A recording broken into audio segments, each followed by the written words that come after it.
더 카메라 스쿨 포토샵 기초반, 오늘은 그 두 번째 시간으로서요. 더 직접적으로 카메라 로우의 기능에 대해서 살펴보도록 하겠습니다. 자, 화면으로 옮기셔서요. 자, 지금 보이시는 화면이 포토샵 CC 버전의 메인 화면입니다. 포토샵 CC 버전은요, 다른 최근에 나오는 버전으로서 다른 버전들과는 다르게 월 정액제로 사용이 가능합니다. 그래서 다른 포토샵들에 비해서 상대적으로 좀 저렴하고 합리적으로 이용하실 수 있습니다. 자, 우리가 흔히 알고 있는 포토샵의 메인 화면이 지금 현재 이렇게 생겼습니다. 하지만 오늘은 우리의 카메라의 원본 파일인 로우 파일 데이터를 처리하는 플러그인 카메라 로우에 대해서 배워보도록 하겠습니다. 자, 일단 한번 열어볼까요? 파일, 여기서 열기 버튼을 눌러서요. 자, 여기서 사진을 선택할 건데요. 자, 오른쪽에 보이는 사진은 JPG 파일입니다. JPG 파일은 크기가 지금 797KB, 1MB가 채 안 되는 크기네요. 그런데 그 옆에 이제 CR2라고 표시되어 있는 것이 바로 로우 파일입니다. 같은 이름을 가지고 있어요. MG0247, MG0247, 즉 같은 모양의 이미지를 담고 있는데요. 이거는 JPG 파일이고 얘는 로우 파일입니다. 자, JPG 파일을 먼저 한번 열어볼까요? JPG 파일을 열면 이렇게 포토샵 화면에 바로 띄어지게 됩니다. 하지만 로우 파일을 오픈했을 경우에는요, 이렇게 카메라 로우라는 플러그인 프로그램에 뜨게 됩니다. 자, 오늘은 이 카메라 로우 프로그램에 대해서 알아보도록 하겠습니다. 자, 우선 지금 화면이 조금 작다고 느껴지는데요.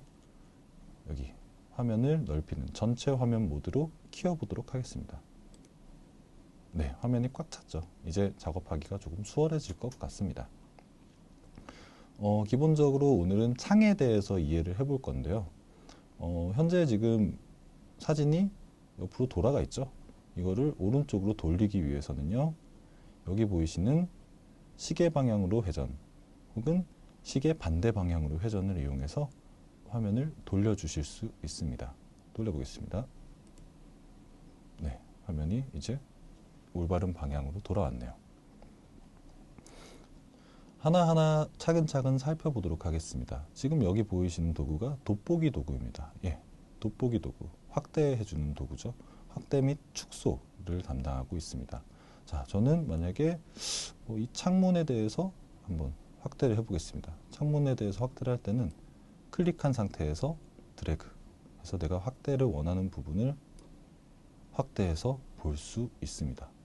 자, 원래대로 돌아가고 싶다 했을 때는 마우스 오른쪽 버튼을 클릭하셔서 자, 보기에 맞게 조정을 눌러주시면요, 다시 원상태로 돌아가실 수 있습니다. 자, 다시 한번 해볼까요? 드래그, 그리고 보기에 맞게 조정. 자, 화면을 확대하는 방법은 이렇게 드래그를 하는 방법도 있고요. 그리고 밑에 보이시는 플러스 마이너스로 확대해 주실 수도 있습니다. 한번 해보겠습니다. 한번 조금 더 확대해 볼까요? 두 번, 조금 더 들어가야 될 것 같습니다. 자, 50%까지 확대를 했는데요. 자, 이때 H 위에 화면을 보고 싶다 했을 때는 두 번째 있는 이 손바닥 도구, 손 도구를 이용해서 클릭하신 상태에서, 클릭하면 이제 주먹이 쥐어지게 되죠. 주먹을 쥔 상태에서 마우스를 움직여 주시면 이렇게 화면 안에서 자유롭게 돌아다니실 수 있습니다. 자, 근데 항상 이 손도구, 돋보기 도구를 바꿔주실 필요 없이요, 간단하게 스페이스바를 눌러주시면요, 스페이스바를 눌러보겠습니다. 누르면 손 모양으로 바뀌게 되죠. 그래서 확대 도구, 뭐 다른 도구들을 사용하고 있는 와중에도 스페이스바만 눌러주신다면 자유롭게 움직일 수 있습니다. 스페이스바로 이제 저장이 되어 있는 이유는 이 손도구가 굉장히 많이 쓰이기 때문입니다. 자, 여기서 여기 사람이 숨어 있었네요. 이 사람을 이제 확대해서 작업을 하다가 이 사람 옆에 있는 것들에 대해서 가고 싶습니다. 이렇게 움직여서 다른 곳에 가서 다른 곳도 작업을 하게 됩니다. 자, 이렇게 작업도 다른 데를 합니다. 자, 그렇게 해서 손바닥 툴과 돋보기, 확대 도구는요, 스페이스바라는 아주 간편한 손바닥 도구 전환해주는 단축키, 그리고 이미지의 확대 축소를 위한 클릭 혹은 우클릭해서 보기에 맞게 조정, 이 외에도 컨트롤 누른 상태에서 더하기 버튼 자동으로 확대가 되고요. 컨트롤을 누른 상태에서 빼기 버튼을 누르면 축소가 됩니다. 그래서 사실 이 버튼을 클릭하고 움직이고 뭐 이런 것들보다는 사실 단축키로 컨트롤 더하기 빼기 혹은 스페이스바를 누른 상태에서 이동이 훨씬 더 빠른 작업을 할 수 있기 때문에 이 두 가지 단축키는 꼭 외워두시는 게 좋을 것 같습니다. 주로 쓰이는 도구들에 대해서 먼저 알아볼 겁니다. 포토샵의 기능들은 몇십 년 동안 발전해왔기 때문에 너무너무 많이 있습니다. 제가 10년 넘게 포토샵을 했음에도 불구하고 아직까지 안 쓰고 있는 기능들, 그리고 모르고 있는 기능들이 굉장히 많습니다. 하지만 뭐 예를 들어서 사진을 단순하게 좀 밝게 만들어주는 기능이다 라고 했을 때도 사실 수십 가지 기능들이 있습니다. 하지만 내가 사용하기 편한 그런 용도에 맞춰서 가장 효율적인 선택을 할 수 있게 돼야 되는데요. 이번 시간은 우리는 기초 수업 시간이기 때문에요. 가장 편리한 방법들에 대해서 알아보겠습니다. 그래서 이 도구들이 굉장히 많은데 이 도구들에 대해서도 전부 다 알아보지는 않겠습니다. 하지만 주로 쓰이는 것들에 대해서만 한번 짚어보도록 하겠습니다. 자, 여기는 흰색 균형, 화이트 밸런스를 잡아주는 간편하게 잡을 수 있는 도구입니다. 자, 화이트 밸런스를 잡을 때는요, 기준이 되는 색상이 있어야 됩니다. 절대적으로 그레이 카드나 화이트 카드, 왜 저희 화이트 밸런스 사진의 색감 시간에 배웠던 그레이 카드가 절대적으로 있다면 그것들은 중성 농도를 가지고 있죠. 즉 어떤 색깔의 치우침도 없이 무채색으로 되어 있는 카드인데요. 그 카드에 지금 이 흰색 균형 도구를 가지고 클릭을 하게 되면 지금은 카드가 없지만 만약에 여기 부분에 카드를 놓고 찍었다라고 한다면 그 부분을 기준으로 색깔이 변하는 것을 보실 수 있습니다. 자, 누르기 전 상태고요. 누르고 나서의 상태입니다. 색깔이 변하는 게 보이실 겁니다. 두 번째 색상 샘플러 도구는 굉장히 자세한 화이트 밸런스를 맞추기 위한 도구인데요. 이건 넘어가도록 하겠습니다. 자, 그 다음에 자르기 도구가 있습니다. 자르기 도구는 말 그대로 사진을 자르는 용도로 쓰이는 도구죠. 자르기 도구를 누른 상태에서요. 자, 드래그를 하겠습니다. 자, 지금 상태로 자르기를 한다면 거의 잘리는 부분이 없겠죠. 근데 이제 생각을 해보겠습니다. 오른쪽에 이 건물이 너무 많이 왼쪽에 건물이 너무 많이 나온 것 같아서 살짝 줄여보도록 하겠습니다. 그랬더니 사진이 좀 위아래로 긴 감이 있네요. 그래서 앞에 잔디 부분을 좀 잘라보도록 하겠습니다. 이 정도 사이즈로 완성물이 만들어진다면 괜찮을 것 같다고 생각하신다면 엔터를 눌러줍니다. 엔터를 눌러주면 사진이 설정한 값대로 잘리게 되죠. 근데 생각보다 이렇게 자르고 나니까 답답한 것 같아요. 다시 돌아가고 싶을 때는요, 자르기 도구를 다시 한번 눌러주시면 됩니다. 그러면 다시 설정하실 수 있습니다. 만약에 여기서 나 자르지 않겠다라고 생각하신다면 ESC 버튼을 눌러주시면 원본 상태로 다시 돌아갈 수 있게 됩니다. 자, 이번에는 오른쪽 칸들에 대해서 한번 알아보도록 하겠습니다. 오른쪽 칸은요, 맨 위에 히스토그램이 표시가 되어 있습니다. 히스토그램은 우리 카메라에서도 볼 수 있죠. 카메라에서 인포 버튼을 누르게 되면 지금 현재 내가 찍은 사진에 대한 정보값들이 나옵니다. 자, 왼쪽으로 갈수록 어두운 색들에 대한 정보가 나오고요. 오른쪽으로 갈수록 밝은 부분에 대해서 정보값들이 나옵니다. 이 정보값들을 기준으로 내 사진에 과다 노출되었는지 아니면은 언더 노출이 되었는지 혹은 적정으로 촬영되었는지를 보면서 알 수 있습니다. 그 밑에 이제 촬영된 정보값이 나옵니다. 이 사진은 ISO 수치 100으로 촬영되고 조리개는 8, 셔터 속도는 200분의 1초, 그리고 24mm에서 70mm 화각을 가지고 있는 초점 거리를 가지고 있는 줌 렌즈로 촬영이 됐는데 그 렌즈 안에서도 38mm로 촬영되었다는 촬영 정보값들이 나와 있습니다.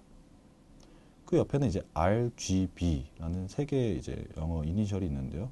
이것들은 레드, 그린, 블루, 즉 빛의 삼원색에 대해서 표시를 해주고 있는 기능입니다. 근데 아무것도 표시해주고 있지 않죠. 하지만 마우스 커서를 사진으로 옮겨 보겠습니다. 숫자가 뜨는 게 보입니다. 자, 숫자가 움직이죠. 예, 맞습니다. 이 기능은요, 현재 제가 마우스 커서에 갖다 대고 있는 이 위치에 색깔의 정보값을 RGB로 표현을 해주고 있는 겁니다. 자, 그 밑에 이제 다양한 항목들이 있습니다. 기본, 톤 곡선, 세부, HSL, 이런 각각의 다양한 교정 툴들이 있습니다. 오늘은 먼저 기본 교정 툴에 대해서 알아보도록 하겠습니다. 자, 첫 번째로 제일 먼저 나오는 것이 흰색 균형, 즉 화이트 밸런스 기능입니다.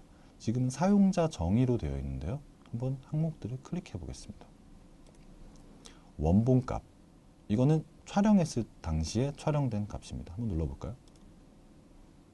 아까랑 색깔이 조금 다른 거를 느끼실 수 있습니다. 자, 다른 어떤 것들이 있을까요? 자동은 카메라 로우가 현재 빛의 색깔을 판단하여서 자동으로 맞춰주는 기능인데요. 저는 그다지 신뢰하지 않습니다. 자, 여기서도 이제 프리셋 기능들이 있습니다. 자, 태양광 아래에서 촬영했을 땐 이렇게 놓으시고, 흐린 날씨에는 이렇게, 그늘에서는 이런 색깔, 텅스텐 조명을 썼을 때는 여기에 놓으세요. 이런 프리셋 기능들이 있는데요. 자, 근데 사실 프리셋 기능들보다는 직접 화면을 보면서 사용자가 임의로 컬러 밸런스를 맞춰주는 것이 좋습니다. 저는 지금 보는 이 색깔보다 조금 더 따뜻한 기운이 돌았으면 좋겠네요. 그렇다면 색 온도에 가서 마우스를 클릭하신 상태에서 오른쪽으로 이동해 보겠습니다. 오른쪽으로 이동하니까 사진이 노란색 기운이 돌면서 따뜻한 색감이 만들어졌습니다. 아, 근데 너무 따뜻한 것 같아서 다시 조금 차갑게 시원하게 만들어 보겠습니다. 자, 왼쪽으로 갈수록 색의 온도는 파란색 기운을 많이 돌게 되죠. 자, 색 온도는 정해진 값은 사실 없습니다. 정확한 색 온도를 만드는 방법은 있지만 작품을 만들 때에는 내가 봤을 때 마음에 드는 쪽으로 하시면 됩니다. 저는 약간 오늘은 따뜻하게 만들어 보겠습니다. 자, 그렇게 만들고 나서 이제 보고 있는데 밑에 색조라는 게 있습니다. 색조는 이제 따뜻함과 차가움 이런 색깔을 떠나서 약간 그린색으로 갈 것이냐, 그리고 이런 진홍색인 마젠타 값으로 갈 것이냐를 결정을 해줍니다. 아주 미세한 차이지만 결과물엔 큰 색감의 느낌을 가져다 줍니다. 색조를 한번 내려보겠습니다. 초록색 쪽으로 내렸더니 잔디도 굉장히 초록색으로 밝아지고요. 건물에도 약간 초록색 기운이 도는 것 같습니다. 자, 그렇다면 반대로 한번 가보겠습니다. 반대로 가보니까요. 아, 이제 건물이 붉은 마젠타의 기운을 가지고 있습니다. 마젠타는 이 진홍색, 핫핑크 같은 이런 색깔을 얘기하는데요. 저는 그것의 밸런스, 중앙 정도를 한번 맞춰보도록 하겠습니다. 제가 판단했을 땐 이 정도 값이 적당한 것 같습니다. 이렇게 우선 색 온도를 맞춰주셨다면요. 그 밑에 노출 값들을 한번 맞춰보도록 하겠습니다. 여기 보이시는 이 패널들이 이제 사진의 밝음과 어두움에 대해서 결정하는 요소들입니다. 첫 번째 노출, 익스포저에 대해서는요. 만약에 우리가 사진이 좀 어둡게 찍혔다, 밝게 찍혔다, 전반적인 노출 값에 대해서 이동을 조정을 하게 해주는데요. 오른쪽으로 갈수록 제 밑에도 표시되어 있는 것처럼 밝게, 어둡게, 왼쪽으로 갈수록 어둡게 됩니다. 그래서 한번 이동해 보면요, 사진이 전반적으로 밝아지고요, 내려가면 사진이 전반적으로 어두워집니다. 자, 그랬을 때 제가 노출 값을 이동했을 때 윗부분에 히스토그램이 움직이는 걸 한번 보시겠습니다. 히스토그램이 노출이 올라가니까 같이 올라갑니다. 자, 극도로 올렸을 때 많은 부분이 화이트에서 잘리게 되죠. 내려보겠습니다. 많은 부분이 블랙으로 치우치는 경향을 보실 수 있습니다. 자, 어떤 이미지가 마음에 드실지는 모르겠지만 카메라 로우는 로우 파일 데이터를 처리하는 기능입니다. 로우 파일은 우리가 보는 사진 한 장의 이미지 데이터 정보보다 훨씬 더 풍부한 데이터를 가지고 있습니다. 그래서 지금은 표시가 안 됐지만 사실 화이트로도 더 정보를 가지고 있고요, 블랙으로도 더 정보를 가지고 있습니다. 카메라 로우를 이용하는 이유는 크게 두 가지로 볼 수 있습니다. 첫 번째, 포토샵을 직접 거치지 않고 카메라 로우만으로도 충분히 사용 가능한 JPG나 TIFF, 그러니까 인쇄용 바로 사용하기 적합한 그런 이미지들을 만들어낼 수 있고요. 두 번째는 포토샵을 효율적으로 이용하기 위해서 카메라의 성능을 카메라의 최대한의 성능을 발휘할 수 있는 로우 파일 데이터를 안정적인 수치로 만들어서 포토샵으로 넘겨주기 위함입니다. 자, 지금은 우리는 포토샵을 위한 카메라 로우를 배우고 있기 때문에 포토샵 했을 때 안정적으로 작업할 수 있는 노출 값을 만들어 보도록 하겠습니다. 자, 노출 값을 정할 때는요, Alt를 누르신 상태에서 노출에 클릭을 하고 드래그를 한번 해보겠습니다. 자, 검은 화면에 갑자기 노출을 올리니까 어떤 형상들이 나타납니다. 지금 나타난 이 형상들은요, 카메라에 이 정도의 데이터는 존재하지 않으니 여기에는 디테일이 없다라고 표시가 되는 겁니다. 이미지를 봐도 굉장히 밝아서 아무런 디테일이 안 보이죠. 자, 다시 한번 Alt를 누르고 내려보도록 하겠습니다. 자, 이 밝은 부분이 사라질 때까지 한번 내려보겠습니다. 자, 이 정도 내리니까 다 사라졌죠. 사진이 이야기해 주는 것은 모든 화이트 데이터 값들은 현재 디테일을 가지고 있어서 사진에서 충분히 재현이 가능하다라는 뜻이 되겠습니다. 자, 그렇다면 어두운 영역은 어떨까요? 자, 노출을 잡을 때는요, 안정적인 노출 값을 잡을 땐 노출 먼저 화이트 밝은 부분의 노출을 먼저 잡아주신 후에 검정 계열로 가보겠습니다. 검정 계열은 노출은 밝은 부분 위주로 잡으시면 되고요, 검정 계열은 어두운 부분 위주로 변화하게 되는데요. 지금 보시면은 위에 이 밝은 부분에는 거의 영향을 주지 않고 어두운 부분에만 영향을 주고 있는 것을 보고 있습니다. 자, 어두운 부분이 아주 밝아지고 어두운 부분이 아주 어두워지죠. 근데 안정적인 데이터 값을 얻기 위해서는 어두운 부분에 디테일이 살아있게 만들어야 됩니다. 디테일이 살아있다라는 말 뜻은요, 이것이 우리가 화면으로 보거나 아니면 이나물로 출력했을 때 그곳에 어두운 부분일지언정 다 화면에 표시가 된다라는 그런 이야기인데요. 지금 보시면 아주 어두운 부분이 이런 부분에 존재하고 있습니다. 이런 부분이 만약에 데이터 값이 하나도 없을 만큼 내려가게 된다면 사진에서는 표현이 되지 않겠죠.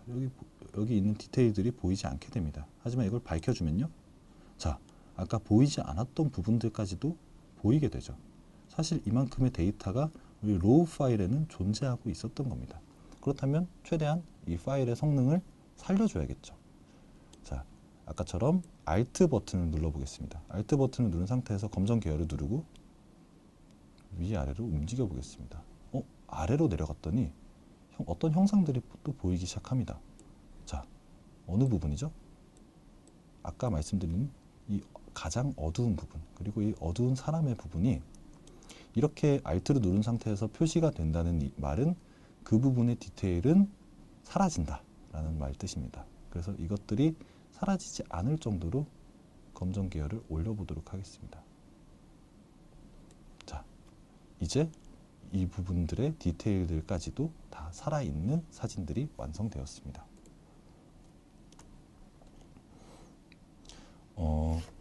비포와 애프터를 한번 비교를 해볼 텐데요. 비포 애프터를 비교해 볼 때는 키보드의 P 버튼을 누르시면 비포 애프터를 확인하실 수 있습니다.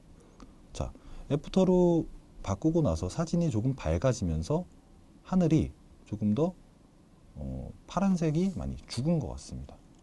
하지만 안정적인 데이터 값을 히스토그램에서 확인하실 수 있습니다. 자, 그러면 이 중간의 툴들에 대해서 좀 알아볼 건데요. 대비는 영어로 하면 콘트라스트죠. 우리 콘트라스트는 카메라에서도 설정을 해줬었는데요. 밝은 부분을 밝게, 어두운 부분을 어둡게 만들어주는 기능입니다. 콘트라스트가 강해지면요, 사진이 굉장히 강렬한 인상을 주게 됩니다. 밝은 부분이 더 밝아졌고요, 어두운 부분이 더 어두워졌기 때문이죠. 자, 반대로 대비가 내려가게 된다면요, 사진이 약간 흐릿한 느낌을 가지게 됩니다. 어두운 부분이 밝아졌고요, 밝은 부분은 살짝 어두워졌기 때문입니다. 자, 한번 비교해 보도록 하겠습니다. 극단적인 강함과 약함.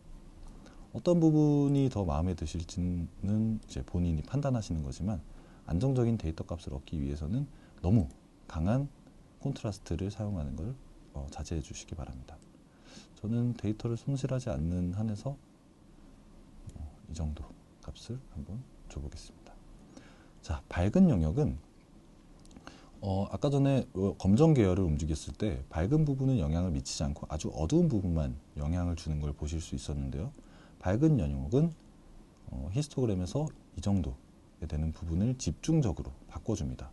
밝은 영역을 올리면요, 아랫부분은, 어두운 부분은 움직이지 않지만 밝은 쪽 영역이 더 밝아지는 걸 느낄 수 있습니다. 자, 반대로 밝은 영역을 내려주면요, 사진에서도 보시는 듯이 밝은 쪽 부위가 어두워지게 됩니다.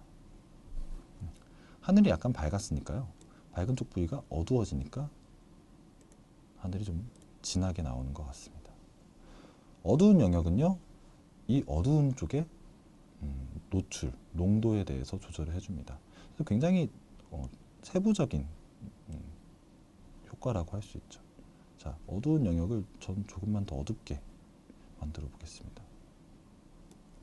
자, 흰색 계열은요, 완전히 하얀색, 여기 끝에 해당하는 완전한 하얀색 부분들에 대해서 농도를 조절할 수 있습니다. 완전히 하얀색이 여기 어디 있을까요? 이 부분 정도면 하얀색이라고 볼 수 있겠죠. 이 농도가 변하는 것을 한번 보시겠습니다. 흰색 계열을 올리면요, 이 부분이요, 더 밝아집니다. 하지만 섀도우는 변하지 않습니다. 자, 흰색 계열을 내려보도록 하겠습니다. 아까보다 풍부한 질감의 풍부한 질감의 구름 이미지가 만들어졌습니다. 자, 비포, 애프터. 이런 식으로 아주 밝은 부분에 대해서 따로 영향을 주게 되는 거죠. 밑에 명료도라는 항목이 있습니다. 명료도는요, 사진이 맑고 조금 더 샤프하게, 선명하게 만들어주는 기능입니다. 명료도가 올라가면 뭔가 더 사진이 쨍하다고 표현되는 사진이 만들어진다. 쨍하다라는 말 뜻은 날카롭고 샤프하고 선명하다라는 뜻으로 이제 많이 사용이 됩니다. 반대로 명료도가 내려가면요, 부드럽고 소프트한 이런 이미지가 만들어지게 됩니다. 저는 이 사진에서는 건물의 수직적인 날카로움을 조금 강조해주기 위해서 명료도를 올려보도록 하겠습니다. 네. 한번 처음 거랑 한번 비교를 해볼까요? 네, 조금 더 맑아지고 밝아진 느낌이 듭니다. 자, 밑에 활기와 채도가 있습니다. 영어로는 vibrance와 saturation으로 표시가 되어 있을 거예요. 활기와 채도는 둘 다 색의 탁하고 진함에 대해서 표현을 해줍니다. 밑에 이게 바에서 보시는 것처럼 밑으로 내려가면 내려갈수록 점점 더 흑백에 가까운 이미지가 만들어지고요. 올라가면 올라갈수록 훨씬 더 화사한 색감을 만들어줍니다. 네, 한번 활기를 올려보도록 하겠습니다. 아까 전에는 약간 흐릿했던 하늘, 구름과 밑에 초록색 잔디들이 더 싱그럽고 푸르게 변화하는 것을 보실 수 있습니다. 근데 너무 많이 올리면 이렇게 약간 극단적으로 인위적인 느낌이 나기도 하죠. 자, 이번에 활기를 내려보겠습니다. 내렸더니 거의 흑백에 가까운 톤을 가지게 되었습니다. 자, 채도도 한번 올려보도록 하겠습니다. 둘의 기능이 굉장히 비슷한데요. 채도를 올렸을 때도 역시 마찬가지로 색깔들이 맑아짐을 느끼실 수 있고요. 반대로 채도를 내리면 색이 굉장히 탁해지는 것을 느낄 수 있습니다. 활기와 채도는 굉장히 비슷한 역할을 하고 있습니다. 하지만 채도보다 활기를 우선적으로 이용해 하시는 것을 저는 추천을 드립니다. 활기를 올렸을 때는 이미지 데이터에 손상을 주지 않는 선에서 화질이 선명하게보다는 색깔을 선명하게 만들어주는데요. 채도는 색을 굉장히 더 효과적으로 맑게 만들어주는 반면에 약간의 데이터 값의 손상을 가지고 옵니다. 그렇기 때문에 채도는 약간만 사용해 주시고 활기 위주로 사용을 해주시면 좋을 것 같습니다. 자, 다시 한번 P 버튼을 눌러서 비포 애프터를 한번 비교해 보도록 할게요. 비포 애프터. 사진이 약간 푸르스름한 기운을 돌고 있었고요. 약간 탁한 색깔을 가지고 있었다면 지금은 사진이 전반적으로 밝아지고 맑아진 느낌을 얻을 수 있습니다. 자, 이렇게 1차적인 기본값, 기본 항목에서 조절된 사진을요, 이제 활용을 하기 위해서 이미지 열기 버튼을 누르면 이미지가 포토샵에서 열리게 됩니다. 그제서야 이제 우리는 포토샵을 진행할 수 있는 거고요. 근데 포토샵으로 열기 전에 나는 이미지를 저장하겠다 라고 한다면 바로 저장이 가능합니다. 자, 한번 눌러보도록 하겠습니다. 자, 우선 어느 폴더에 저장을 할 것인지 폴더를 선택을 해야 되는데요. 저는 새 폴더를 한번 만들어 보겠습니다. 폴더의 이름을 샘플이라고 해볼까요?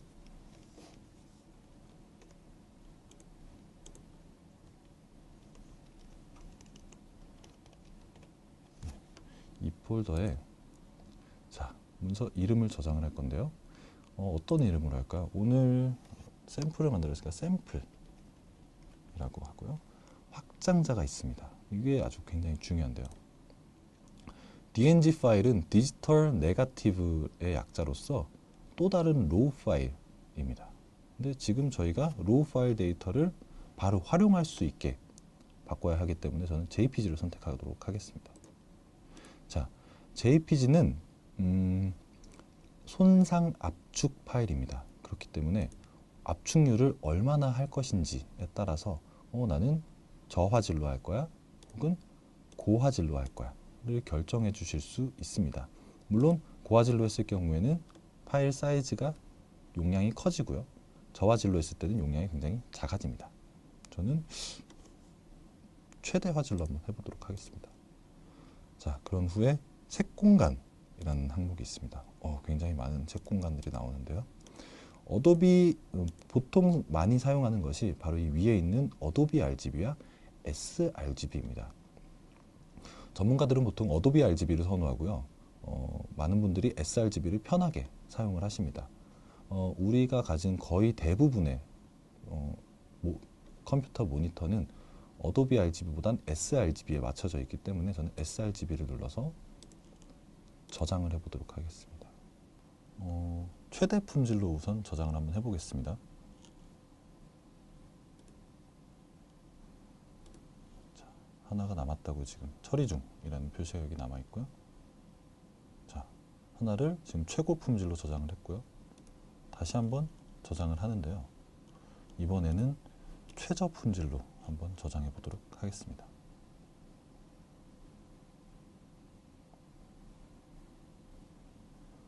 자, 두 개가 어떻게 다를지 한번 비교를 해 보도록 하겠습니다.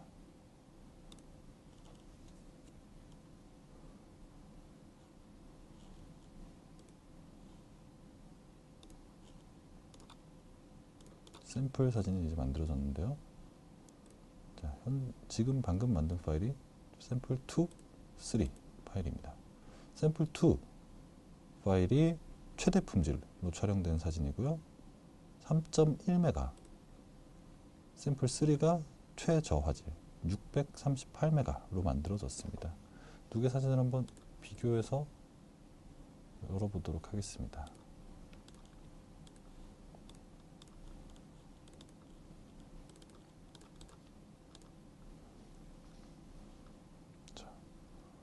얼핏 봐서는 두 개의 이미지가 크게 달라 보이지는 않습니다. 그죠? 근데 이제 확대를 해보면요. 화질의 차이가 조금 나는 걸 느끼실 수 있습니다. 자,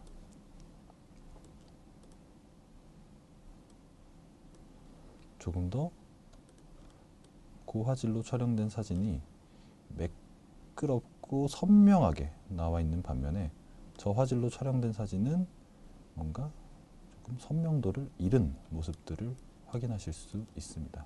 이렇게 확대해서 봤을 때 차이가 굉장히 또렷하게 나는 걸 알 수 있죠. 이것들이 바로 JPG 압축률에 대한 차이 때문에 발생하는 현상입니다. 이번 시간에는 이렇게 CR2, 즉 이거는 캐논 내에서 나온 로우 파일 데이터를 카메라 로우를 통해서 편집하는 기본적인 방법들에 대해서 알아봤는데요. 다음 시간에는 오늘 알아보지 못했던 고급 기능들에 대해서 알아보도록 하겠습니다. 네, 오늘 강의는 여기까지입니다. 감사합니다.